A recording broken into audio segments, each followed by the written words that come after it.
Bismillahirrahmanirrahim. Assalamualaikum warahmatullahi wabarakatuh. Gimana kabarnya Bapak Ibu? Saya harapkan Bapak Ibu sekalian selalu mendapatkan kesehatan, kemudahan dalam rezeki, dan selalu semangat untuk mendidik. Bapak Ibu, channel ini adalah channel pendidikan yang mencoba menjawab permasalahan mengenai pendidikan. Mungkin remeh bagi kita, tetapi jadi luar biasa bagi orang lain. Bapak Ibu, pada kesempatan ini kita akan membahas mengenai perencanaan dan desain pembelajaran. Tapi sebelumnya, jika Ibu baru menemukan channel ini, subscribe dan like untuk semangat membuat konten-konten yang lebih kreatif lagi. Tapi sebelumnya, kita lihat intro dulu.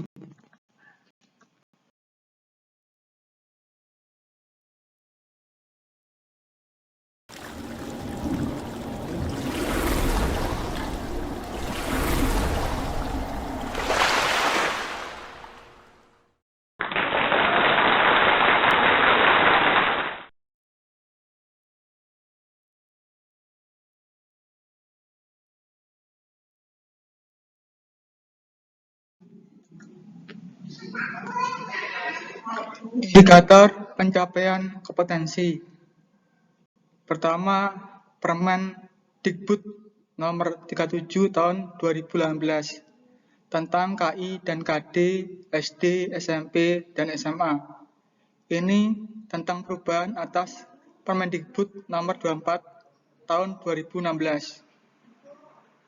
Permendikbud nomor 22 tahun 2016 tentang standar proses pendidikan dasar dan menengah yang salah satu isinya membahas silabus dan RPP. Yang ketiga, surat edaran dari Kemendikbud nomor 14 tahun 2019 tentang penyederhanaan RPP atau RPP 1 lembar.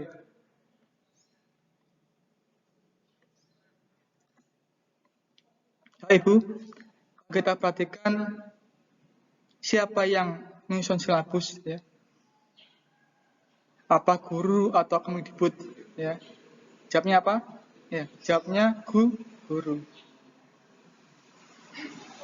Dalam pelaksanaan pembelajaran, apakah yang disediakan oleh Kemendikbud? Yaitu apa? KD, KI atau silabus, Ibu? Yang benar adalah yang disediakan oleh Kemendikbud adalah KI dan KD. Sedang silabus dibuat oleh guru, ya.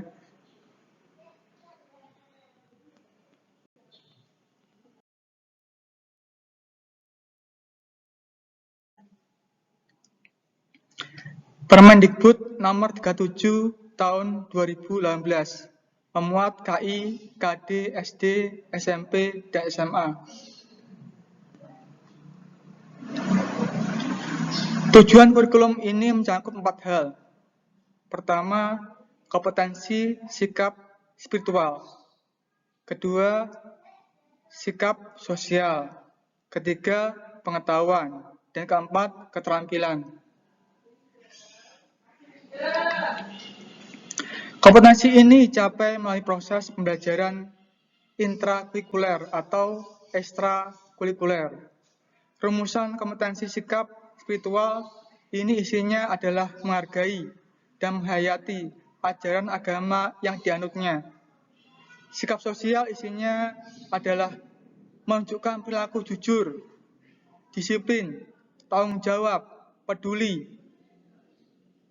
toleransi, gotong royong, santun, percaya diri dalam berinteraksi secara efektif dengan lingkungan sosial dalam jangkauan pergaulan dan keberadaannya.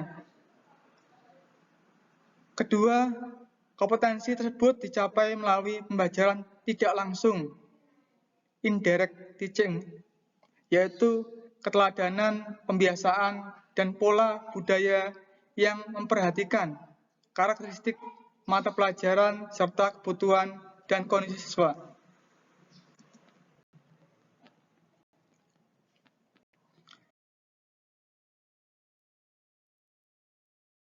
Kompetensi pengetahuan dan kompetensi keterampilan dirumuskan sebagai berikut. Ya, ini yang dibuat oleh Kemendikbud ya. Jadi kompetensi inti, pengetahuan, dan kompetensi keterampilan. Di mana kompetensi inti pengetahuan memahami, menerapkan, menganalisis pengetahuan faktual, konseptual, prosedural berdasarkan rasa ingin tahu tentang ilmu pengetahuan, teknologi, seni budaya, dan humaniora dengan wawasan kemanusiaan, kebangsaan, dan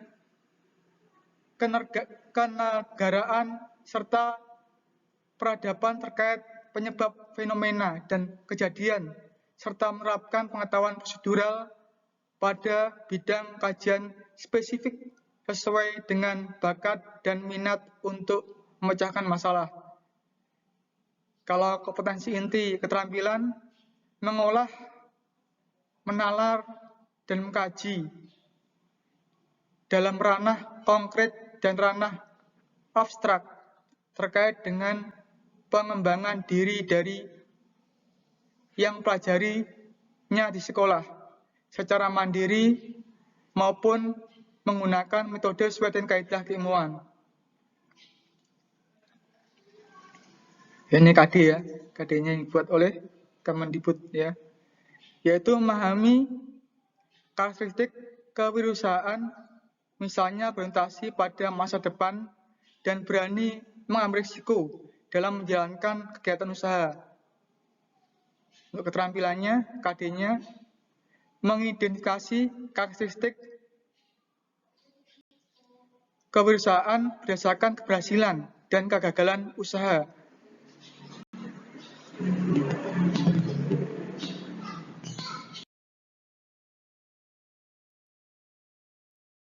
Ibu, kalau kita perhatikan Permendikbud nomor 22 tahun 2016 tentang standar proses pendidikan dasar menengah, ya, maka kita perhatikan ada 5 hal. Pertama, karakteristik pembelajaran. Kedua, perencanaan dan desain pembelajaran dan perannya. Yang dalamnya ada silabus RPP, prinsip-prinsip penyusunan RPP.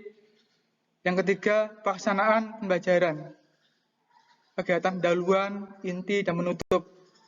Yang keempat, penilaian proses dan hasil pembelajaran. Yang kelima, pengawasan proses pembelajaran.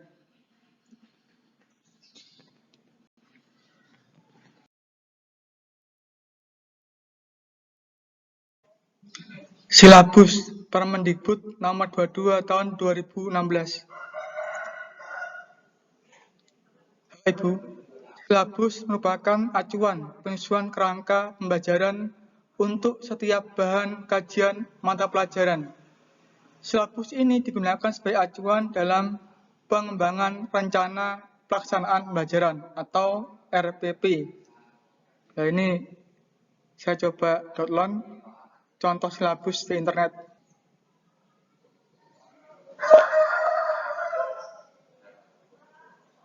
Ini satu.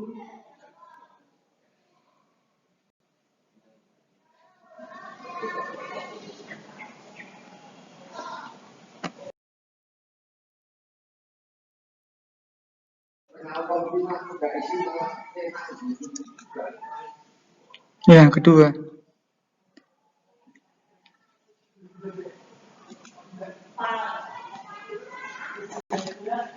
Halo Ibu, kalau kita perhatikan dua silabus ini yang kita download di internet,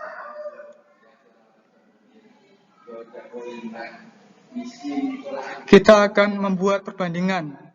Untuk silabus pertama, ada satuan pendidikan, ada kelas, ada alokasi waktu, ada KI 1, KI 2, KI 3, KI 4, KD, materi pokok, dan kegiatan ajar. Muncul pertanyaan, apakah silabus di atas benar, Bapak Ibu? Ya. Jawabnya adalah ya.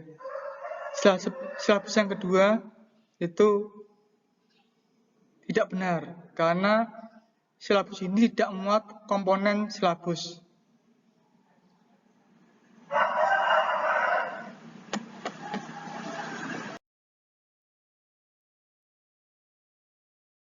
Jadi, tapi sebelumnya kita lihat dulu Permendikbud nomor 22 tahun 2016 mengenai komponen silabus. Pertama, identitas mata pelajaran. Yang kedua, identitas sekolah seadanya. Yang ketiga, kompetensi inti. Keempat, kompetensi dasar. Kelima, tema khusus SD, madrasah, ibtidaiyah, dan derajatnya. 6. Materi pokok yang memuat fakta, konsep, prinsip, dan prosedur yang relevan. Ketujuh, kegiatan pembelajaran. Kedelapan, penilaian. Jadi ke-9, alokasi waktu. Ke-10, sumber belajar. Jadi itu hal yang harus kita perhatikan untuk membuat silabus, Ibu, yang secara benar. Kalau kita perhatikan, ya, ini contohnya ya, yang benar. Nah, ini.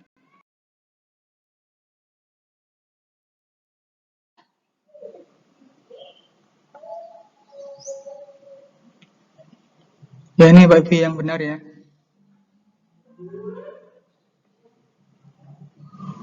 Jadi pertama ada identitas mata pelajaran, ada ya.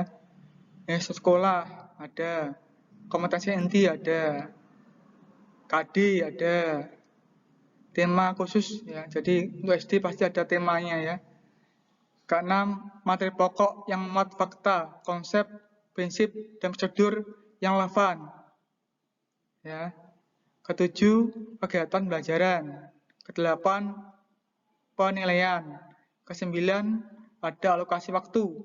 Ke-10, sumber belajar. Jadi itu hal yang harus diperhatikan untuk membuat silabus yang benar.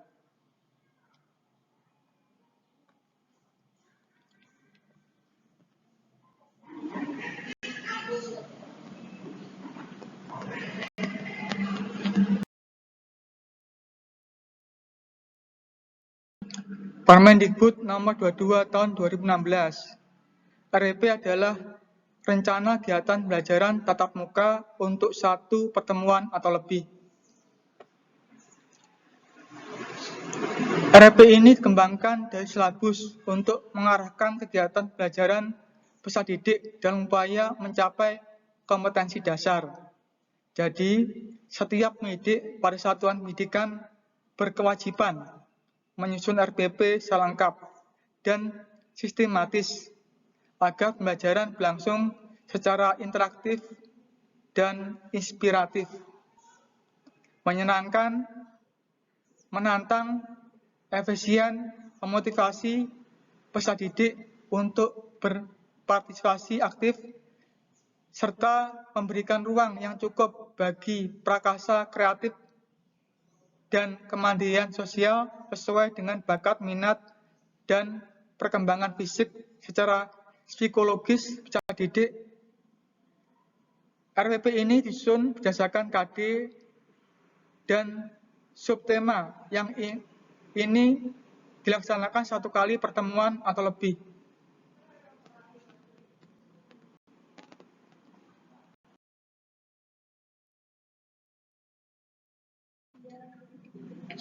Komponen yang harus ada pada RP adalah ya ini komponen RP ya, Ibu ya. Jadi pertama ada identitas mata pelajaran atau tema atau subtema. Yang kedua kelas atau semester. Yang ketiga materi pokok. Yang keempat alokasi waktu. Yang kelima, tujuan pembelajaran. Keenam, identitas sekolah. Ketujuh, kompetensi dasar, indikator pencapaian kompetensi. Yang kedelapan, materi pembelajaran tentang fakta, konsep, dan prosedural. Yang kesembilan, metode pembelajaran. Ke-10, media pembelajaran. Ke-11, sumber belajar. Ke-12, langkah-langkah pembelajaran. Ke-13, penilaian hasil pembelajaran. Ya.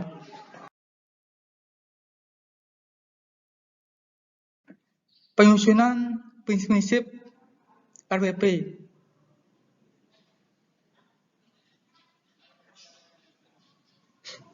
Yang pertama, kita harus tahu perbedaan individual peserta didik yang kita ajar. Di antaranya kemampuan awal, tingkat intelektual, bakat, potensi, minat, motivasi belajar, sosial emosi, gaya belajar, kebutuhan khusus, kecepatan belajar, latar belakang, budaya, norma, nilai, atau lingkungan peserta didik. Yang kedua, kita harus tahu partisipasi aktif peserta didik. Yang ketiga, RPP yang kita buat ini harus berpusat pada peserta didik untuk mendorong semangat belajar, motivasi, minat, kreativitas, inisiatif, inspirasi, inovasi, dan kemandirian. Yang keempat, RPP ini juga mengembangkan budaya membaca dan menulis yang dirancang untuk mengembangkan kegemaran membaca, pemahaman beragam bacaan, dan berekspresi dalam berbagai bentuk tulisan. Yang kelima, harus ada pemberian umpan balik dan tindak lanjut RPP yang memuat rancangan program pemberian umpan balik positif seperti penguatan, pengayaan, dan remedi. Kalau pengayaan biasanya untuk mengetahui tingkat kecerdasan siswa. Kalau remedi biasa digunakan untuk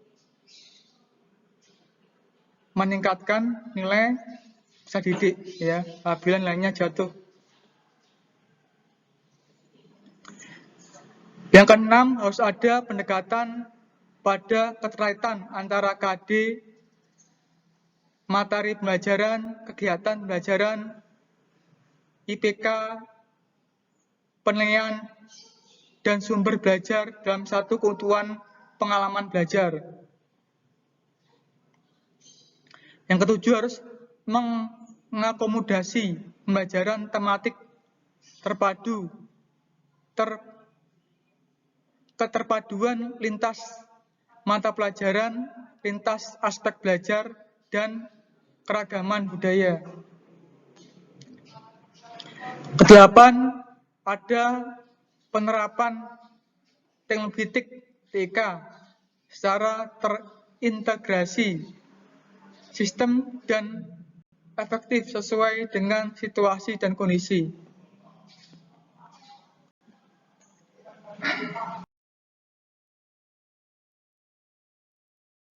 Nah, ini ya, Bapak Ibu ya. Indikator pencapaian kompetensi yang mana pernah kita bahas di tingkat host ya.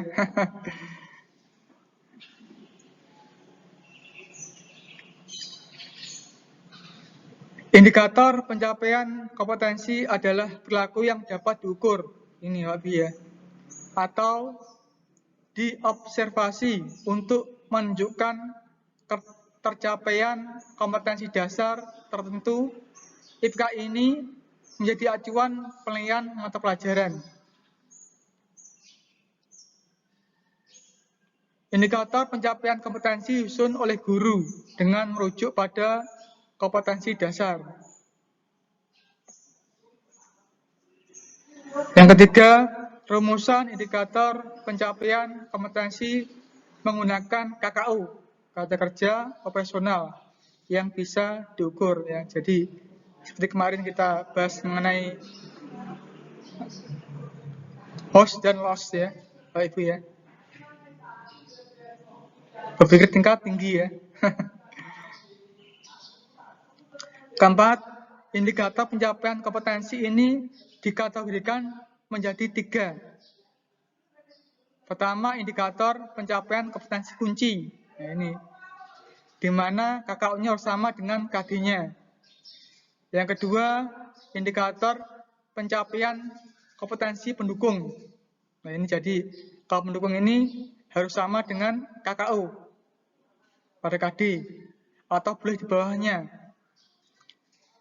Dan yang ketiga, indikator pencapaian kompetensi pengayaan. Nah, pengayaan biasanya untuk mengetahui nilai anak yang di atas KKM ya. Jadi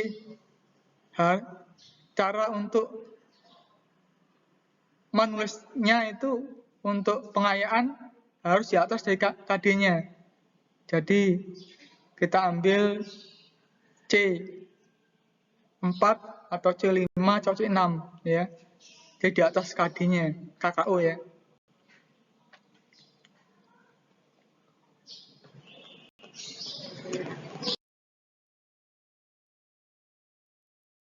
Tujuan pembelajaran. Unsur-unsur dalam tujuan pembelajaran hendaknya memenuhi kaidah ABCD. A. Audience atau peserta didik. B. Behavior, perilaku yang spesifik yang dimunculkan oleh peserta didik setelah selesai mencapai pengalaman belajar dalam pelajaran tersebut. C. Condition, batasan yang dikenakan kepada peserta didik setelah atau alat yang digunakan peserta didik saat dilakukan penilaian. Kondisinya ya. D. Degree, tingkat keberhasilan peserta didik dalam mencapai perilaku. Jadi harus ada ya, ungkapan benar dan salah ya. Contohnya ini,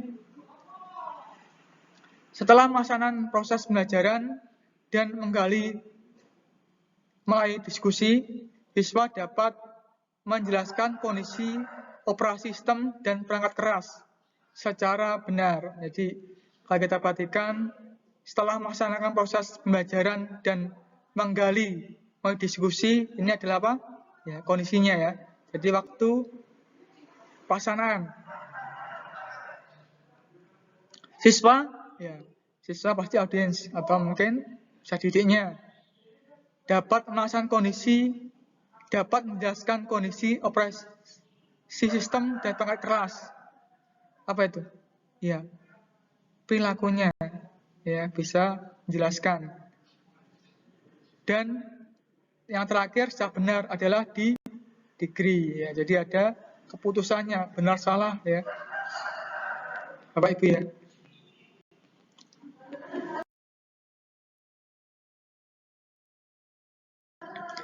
Kegiatan pembelajaran RPP.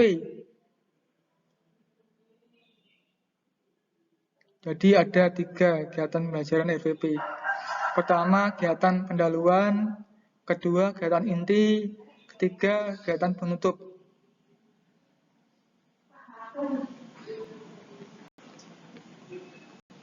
Ya. Kalau kita perhatikan kegiatan pendahuluan. Dalam kegiatan pendahuluan, guru wajib, ini yang wajib harus ada dalam kegiatan pendahuluan.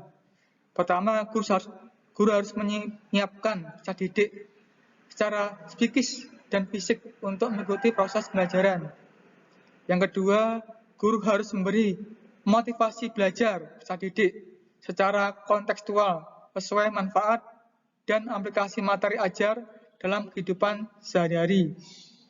Yang ketiga, guru harus mengajukan pertanyaan-pertanyaan yang mengaitkan pengetahuan sebelumnya dengan materi yang akan dipelajari pada saat sekarang ini. Yang keempat, guru harus menjelaskan tujuan pembelajaran atau KD yang akan dicapai. Yang kelima, menyampaikan cakupan materi dan penjelasan uraian kegiatan sesuai silabus.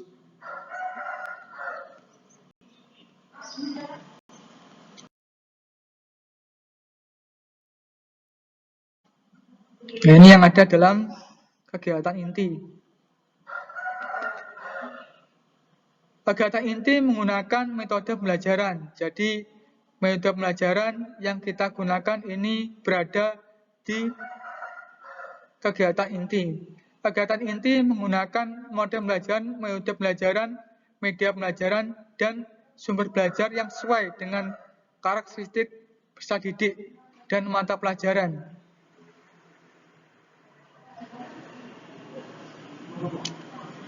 Pemilihan pendekatan tematik atau tematik terpadu atau scientific atau inquiry dan penyingkapan ya atau discovery atau pembelajaran yang menghasilkan karya berbasis pemecahan masalah project based learning yang disesuaikan dengan karakteristik kompetensi dan jenjang pendidikan.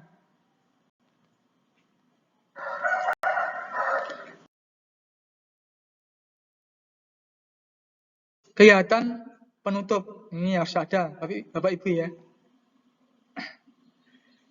Pertama, kegiatan penutup ini ada 5 yang harus dilaksanakan oleh guru. Di kegiatan inti ada 1, yakni mode pembelajaran yang kita terapkan. Kegiatan penutup ada 4 yang harus kita laksanakan. A. Seluruh rangkaian aktivitas pembelajaran dan hasil yang diperoleh ini untuk selanjutnya secara bersama menemukan manfaat langsung maupun tidak langsung dari hasil pembelajaran yang telah berlangsung.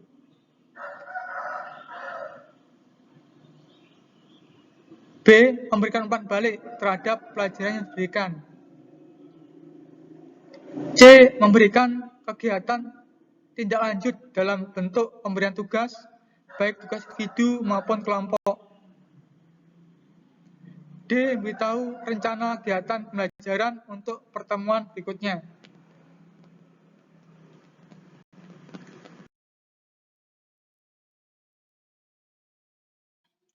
Surat Edaran Kemendikbud nomor 14 tahun 2019 tentang penyederhanaan RPP.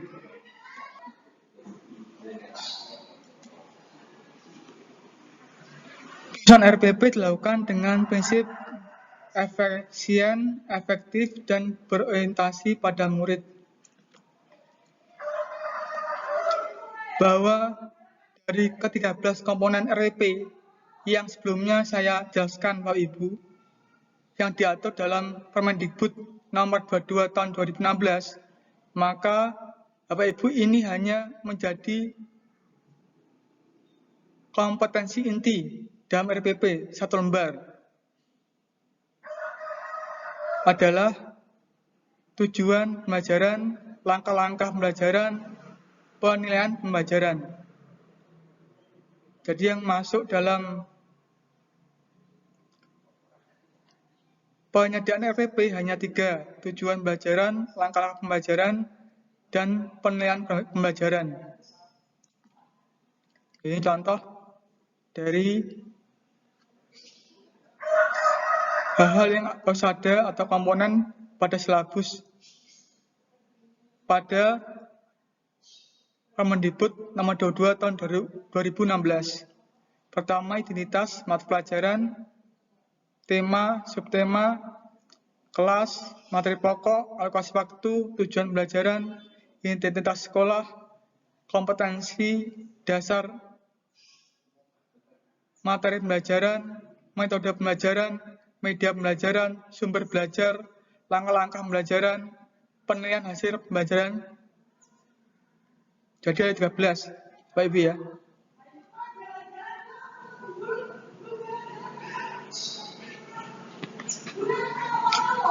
Karena tujuan pembelajaran, langkah-langkah pembelajaran, dan penilaian pembelajaran ini wajib dilaksanakan oleh guru, sedang komponen lain ini hanya bersifat pelengkap.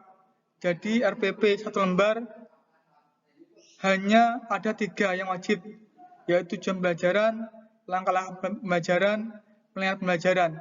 Untuk RPP 1 lembar ini bisa disusun oleh guru masing-masing dan bisa juga disusun oleh MGMP masing-masing, baik secara mandiri maupun secara kelompok.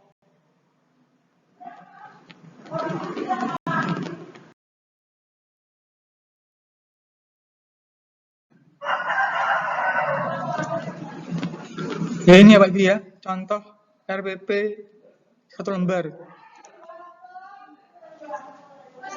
Nah ini bedanya dengan komponen silabus pada Kemendikbud nomor 22 tahun 2016. Sangat berbeda sekali.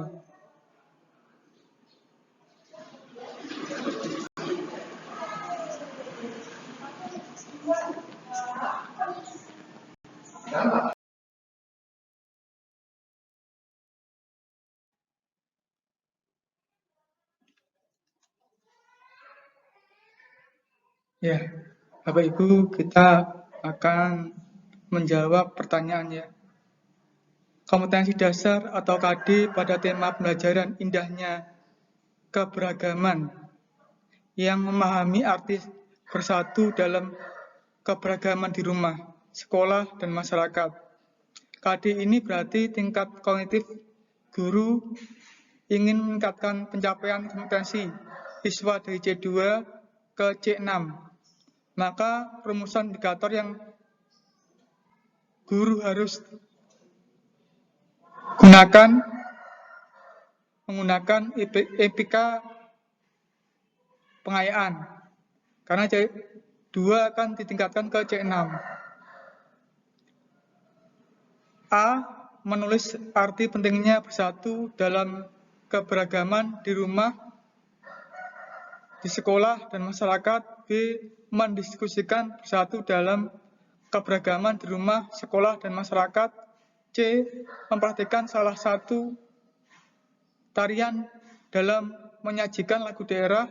D. Mengelompokkan gambar pakaian dari daerah dan makanan tradisional daerah.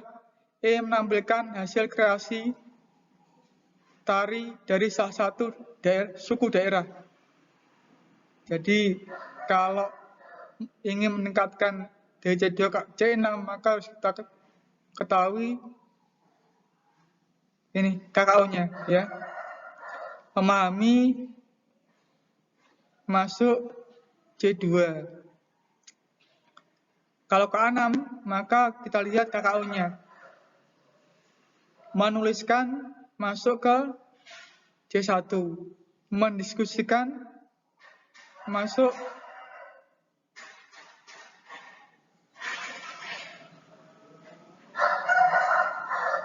C2. Mempraktikkan masuk C3.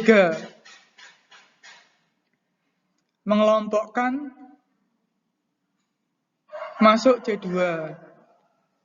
Menampilkan masuk ke C6. Jadi yang benar adalah soal ya E, Bapak Ibu ya.